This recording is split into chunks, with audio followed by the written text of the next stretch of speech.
Y seducida por nuestro bienestar, nuestras comodidades, nuestras oportunidades, alentada por la flaqueza y la incapacidad de nuestros gobernantes, sostenida por los cálculos de la Iglesia Católica y por oportunismos de soy dis antiizquierda, protegidas por nuestras leyes complacientes, nuestro liberalismo, nuestro pietismo, nuestro y vuestro miedo avanza inexorablemente. Avanza sin cimitarras esta vez, sin picas, sin banderas, sin caballos árabes, pero los soldados que la componen son deliciosos como los antepasados.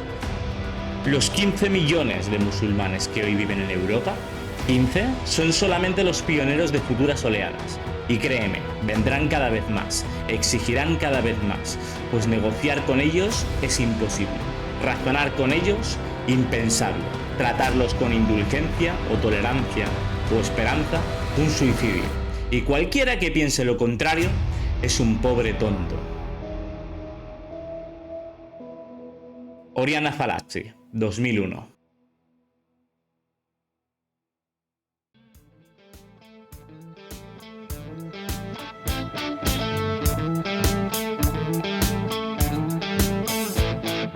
Estas palabras nos las deja escritas Oriana en la obra de La rabia y el orgullo, un libro que escribió y publicó en 2001, después del atentado del 11S.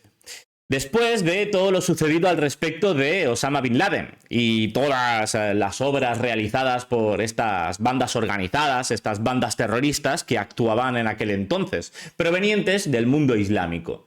Pues bien, Oriana lleva a cabo una reflexión al respecto de todo esto que parece que esté augurando un futuro que hoy en día estamos viviendo en Europa.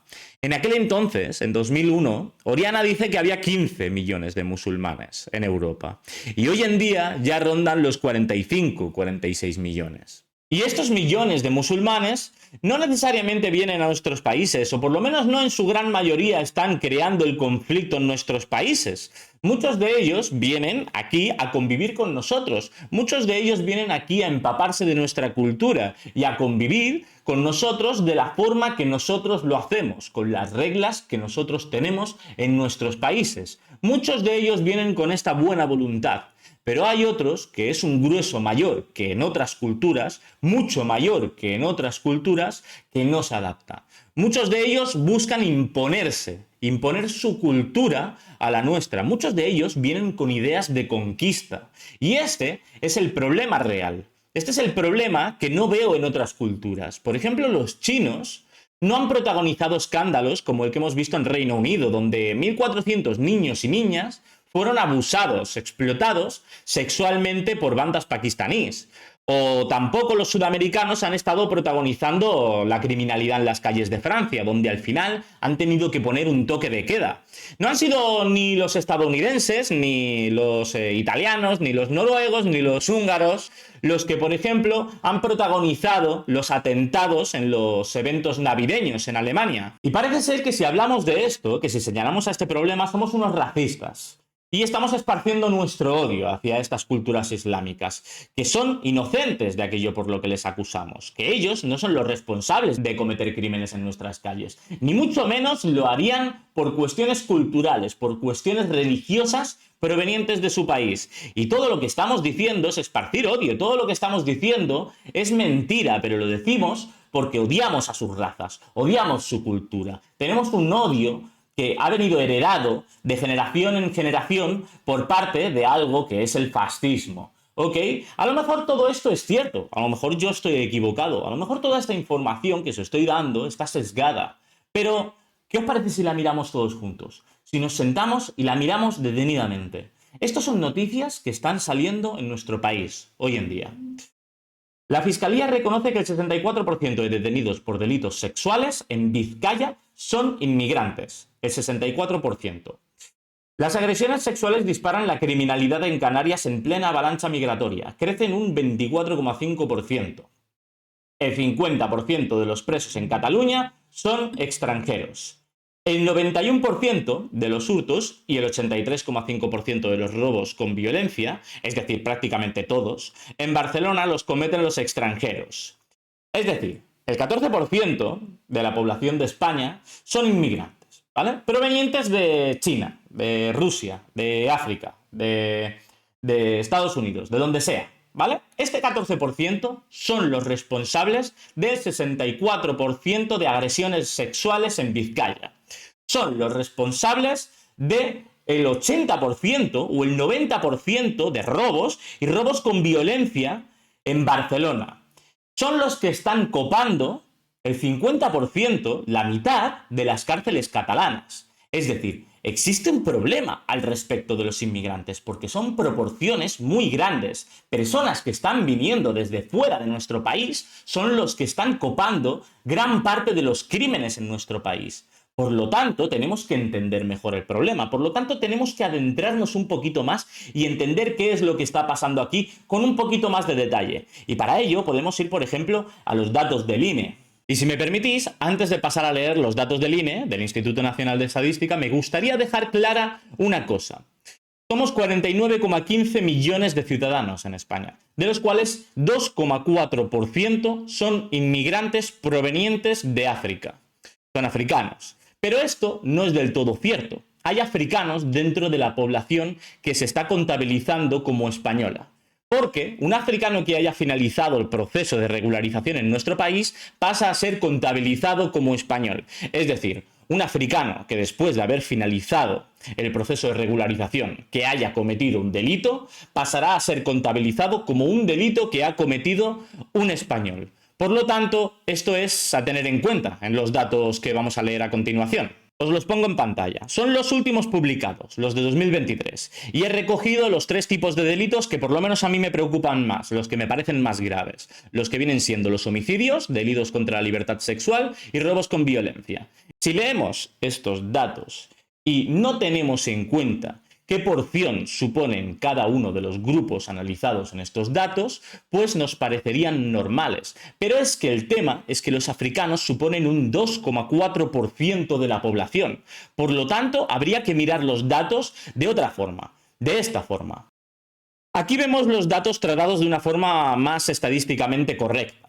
Es decir, se ha calculado, y vosotros podríais calcularlo también, el porcentaje de delitos sobre población de cada uno de los grupos. Es decir, 1 entre 64.272 españoles cometería homicidio, frente a 1 entre 8.647 de los africanos que cometerían homicidios. Esto hace que los africanos cometan 7,43 veces más delitos de homicidios que los españoles. Es decir, es 7,43 veces más probable que un africano cometa un delito de homicidio que un español. En el caso de los delitos contra la libertad sexual, lo mismo.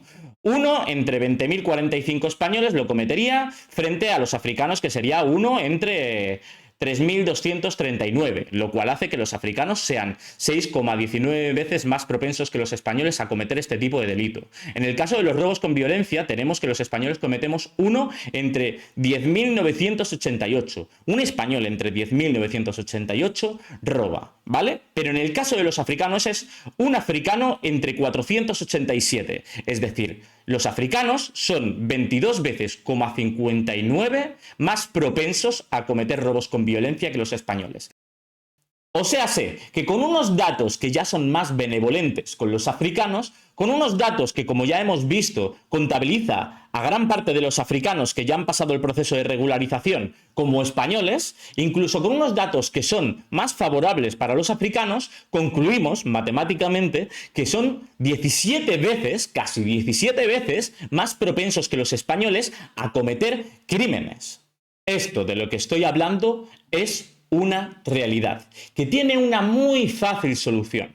Los españoles tienen que sufrir que vengan personas de fuera a cometer delitos, 17 veces más delitos que los españoles, que las personas que viven allí. Por lo tanto, es una realidad que habría que combatir, y es tan fácil como que las personas que vengan aquí se tienen que comportar, y si no, se vuelven a su país. ¿Por qué no tenemos una conversación al respecto de esto? Los medios de comunicación se niegan a tener esta conversación. Los medios de comunicación tradicionales, los subvencionados por el Estado, los que están pagados, se niegan por completo a hablar de esto. Y de hecho, cuando te levantas a quejarte, como pasó por ejemplo en Alcalá de Henares, donde violaron a una chavala de 21 años, pusieron este titular Dijeron, 170 personas intentan convertir a Alcalá de Henares en un nuevo epicentro del odio xenófobo. Señalan a la población que se queja al respecto de esto diciendo que son unos racistas. Y esto también ha pasado en Torre Pacheco.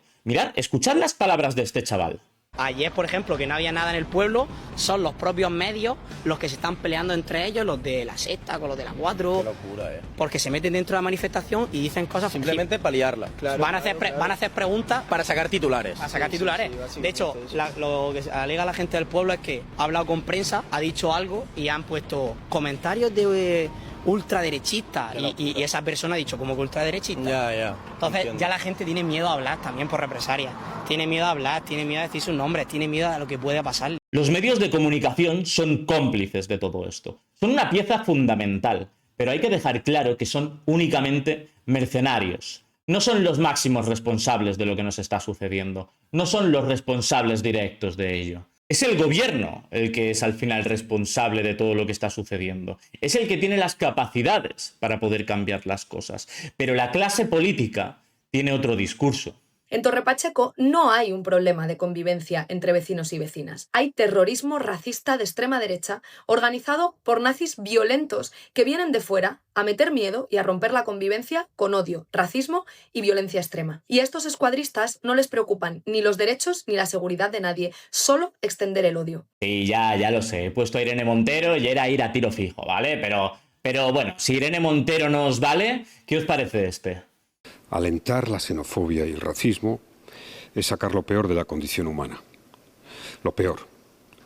A todos esos minorías radicales, que no sé qué tienen en la cabeza, habría que recordarles que millones de españoles fueron emigrantes. Y me pregunto si les gustaría ver alguna vez a esos españoles fuera de España que fueran tratados así, insultados, amenazados. Zapatero es uno de los manipuladores de la clase política más experimentados. Fijaos en el mensaje tergiversado que os está enviando aquí. Nos está diciendo que nosotros fuimos alguna vez migrantes. Y esto no es cierto. Nosotros no tenemos otra tierra más que esta. Nosotros, los hispanos, hemos vivido en esta tierra, en la península ibérica, durante 2200 años. Y esto fue posterior a la romanización de la península ibérica. Y nosotros los hispanos antes éramos romanos. Por lo tanto, los españoles no tenemos otro hogar más que este. Esta es nuestra casa. Yo no sé de qué me está hablando este. Y para poner en contexto las palabras de Zapatero, de lo que estamos hablando al respecto de Torre Pacheco es de una paliza que le dieron los inmigrantes ilegales a una persona mayor. A una persona mayor habitante de aquí, de España, un español. Le pegaron una paliza, sin ningún tipo de motivo. Por un tren, por una moda, le pegaron una paliza. Y si esto pasara en otro país, si yo fuera a otro país, y en ese país hubiese otros españoles pegándole palizas a gente mayor por moda, a mí se me caería la cara de vergüenza. Es que esta realidad que estoy demandando en este vídeo jamás la vas a escuchar viniendo de la boca de alguno de los de la clase política. Todos ellos tienen una afinidad increíble con el gobierno de Marruecos, con el rey Mohamed VI, con el cual parece que tienen un parentesco, una cercanía bastante sospechosa en realidad. Aquí podemos ver, por ejemplo, cómo Grande Marlaska destaca a Marruecos como socio estratégico clave de España en asuntos de interior. ¿Por qué? Si os fijáis, al respecto de Zapatero, por ejemplo, Zapatero, invitado estrella del verano marroquí. La historia de España no se entiende sin Marruecos, una gran nación. Ellos dicen que Marruecos es una gran nación antes de poner por encima nuestro país, antes de decir que España es una gran nación. No han sido capaces en su vida de mencionar que España es una gran nación para ahora venirme a decir que Marruecos es una gran nación. ¿A qué viene esto? ¿A qué viene todo esto? Cuando Pedro Sánchez ganó las elecciones en 2018, fijaos en esto. Zapatero habla con Mohamed VI para ultimar la visita oficial de Pedro Sánchez a Marruecos. Y fijaos, ¿cuál es el favorito de los marroquíes? ¿Quién es el favorito, el presidente favorito de los marroquíes?